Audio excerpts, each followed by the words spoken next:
하나님 감사합니다. 오늘도 주님 앞에 서게 하시고 이렇게 새벽 예배로 하나님께 영광 드릴 수 있는 시간을 갖게 하시니 감사합니다.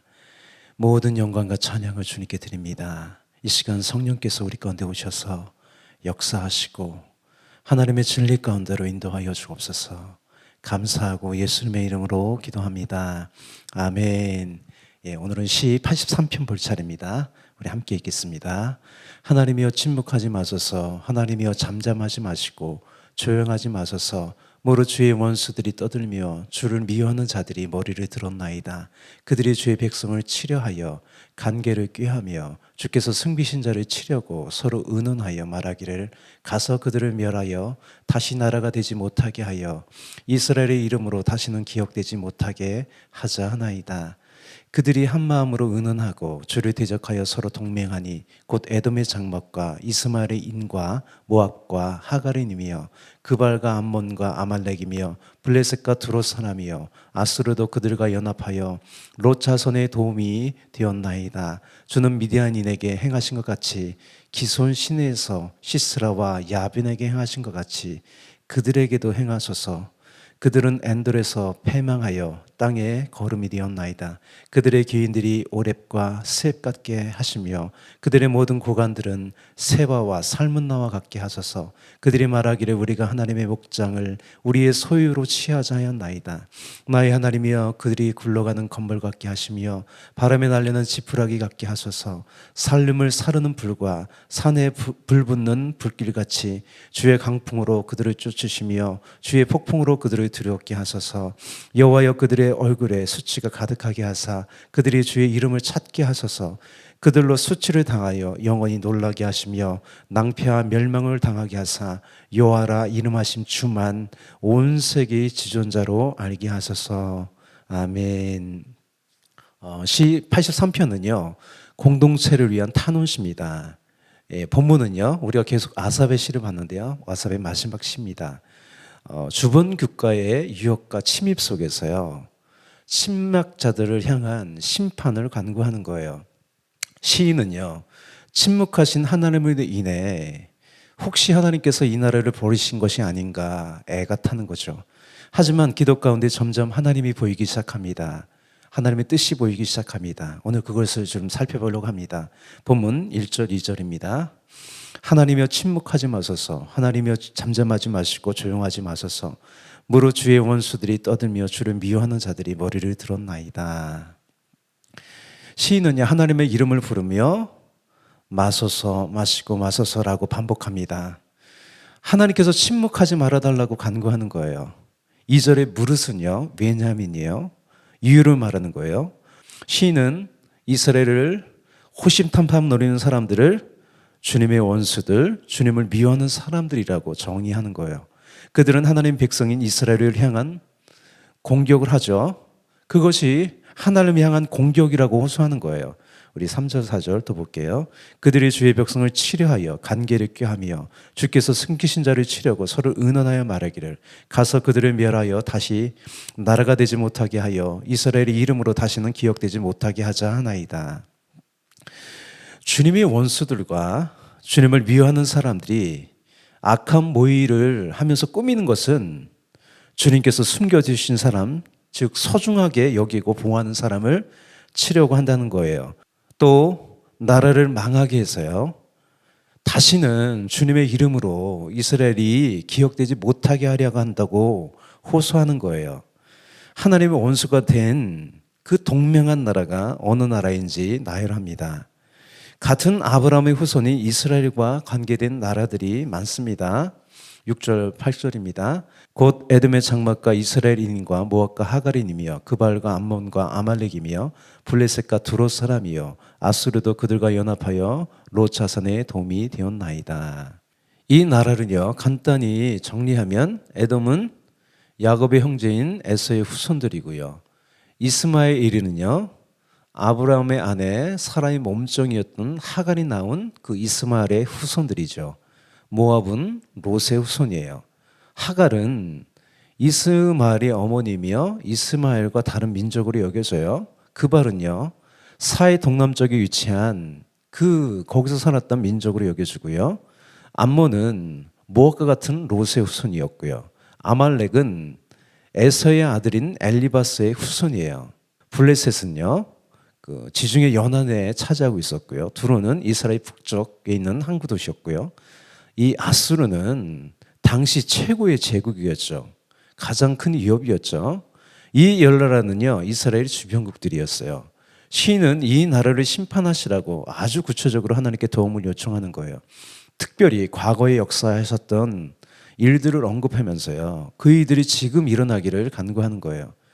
기드온 시대에 미디안 군대가 쳐들어왔는데 그 숫자가 무려 13만 5천 명이나 되었어요. 하나님께서 기드온을 사사를 일으켜셔서 300명으로 그 사람들을 물리친 거예요. 또 철병과 900대를 가진 가나안 왕 야빈과 그의 군대 장관 시스라가 이스라엘 자손들을요 20년 동안 학대했어요. 그때 여성 그 사사인 드보라와 바락이 함께 일어나 10,000명의 군사와 함께 그 야빈의 군대 장관 시스라의 군대를 전멸시켰어요. 이 두 사건은요 도저히 이길 수 없는 싸움에서 하나님께서 승리를 주신 거예요. 지금 시인은요 그때와 같이 지금도 역사해 주시기를 호소하고 있어요. 우리 12절 볼까요? 그들이 말하기에 우리가 하나님의 목장을 우리의 소유로 취하자 하였나이다. 하나님의 목장은요 하나님 백성이 사는 이스라엘을 의미합니다. 하나님께서 인도하시고 통치하시는 그 이스라엘을 말하는 거죠. 이들이 공격하는 것은요, 이 시인이 또 호소하는 것은 하나님의 그 목장을 치려 한다는 거죠. 그래서 하나님의 심판을 호소하는 거예요. 하나님께서 개입해 주심을 또 호소하는 거죠. 13절 16절입니다. 나의 하나님이여 그들이 굴러가는 건벌 같게 하시며 바람에 날리는 지푸라기 같게 하소서. 살림을 사르는 불과 산에 붙는 불길같이 주의 강풍으로 그들을 쫓으시며 주의 폭풍으로 그들을 두렵게 하소서. 여호와여 그들의 얼굴에 수치가 가득하게 하사 그들이 주의 이름을 찾게 하소서. 이 기도는요 건불같이 지푸라기같이 그들을 심판해 달라고 하는 거죠.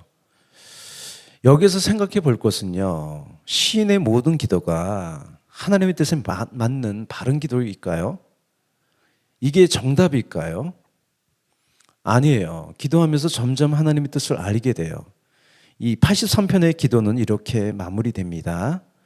그들로 수치를 당하여 영원히 놀라게 하시며 낭패와 멸망을 당하게 하사 여호와라 이름하신 주만 온 세계의 지존자로 알게 하소서. 시인은요 하나님을 대적하는 악한 사람들의 멸망을 4개의 동사로 표현하는 거예요. 수치를 당하다, 놀라게 하다, 낭패를 당하다, 멸망을 당하다. 점점 강도가 세지죠. 시인은 마지막으로요 여호와 하나님이 온 세상의 지존자, 가장 높으신 분으로 알려지기를 소망하면서 기도를 마치는데요. 시인은 단순히 주변 나라의 멸망과 파괴가 아닌 열방에 하나님이 알려지기를 간구하는 거예요. 이것이 83편의 마지막 기도이자 핵심 포인트예요. 다음 기도가 생략되었지만 시인의 이 기도는요 이스라엘을 위한 회개와 또 간구로 이어졌을 거예요. 이스라엘은요 열방 가운데 하나님을 드러내는 나라인가라는 생각이 들었을 거예요. 이 말씀은요 솔로몬 왕에게 말씀하신 내용이에요. 안타깝게도 솔로몬은 이 만일이 되었어요. 만일 너희나 너희 자손이 아주 돌아서서 나를 따르지 아니하며 내가 너희 앞에 둔 나의 계명과 법도를 지키지 아니하고 가서 다른 신을 섬겨 그것을 경배하면 내가 이스라엘을 내가 그들에게 준 땅에서 끊어버릴 것이요 내 이름을 위하여 내가 거룩하게 구별한 이 성전이라도 내 앞에서 던져버리리니 이스라엘은 모든 민족 가운데서 속담거리와 이야기거리가 될 것이며. 하나님이 먼저 이스라엘을 선택하신 이유는요 열방을 위해서 그렇게 하신 거예요. 누가복음의 족보를 보면 예수 그리스도로부터 거꾸로 올라가요. 마지막에는 아담이 나오고 하나님이 나와요. 바울이 우상이 가득한 아테네에서 전도하며 이렇게 말합니다. 사도행전 17장 26절 27절 인류의 모든 족속을 한 혈통으로 만드사 온 땅에 살게 하시고 그들이 연대를 정하시고 거주의 경계를 하나셨으니 이는 인류의 모든 족속을 한 혈통으로 만드사 온 땅에 살게 하시고 그들의 연대를 정하시며 거주의 경계를 한정하셨으니 이는 사람으로 혹 하나님을 더듬어 찾아 발견하게 하려 하심이로되 그는 우리 각 사람에게서 멀리 계시지 아니하도다.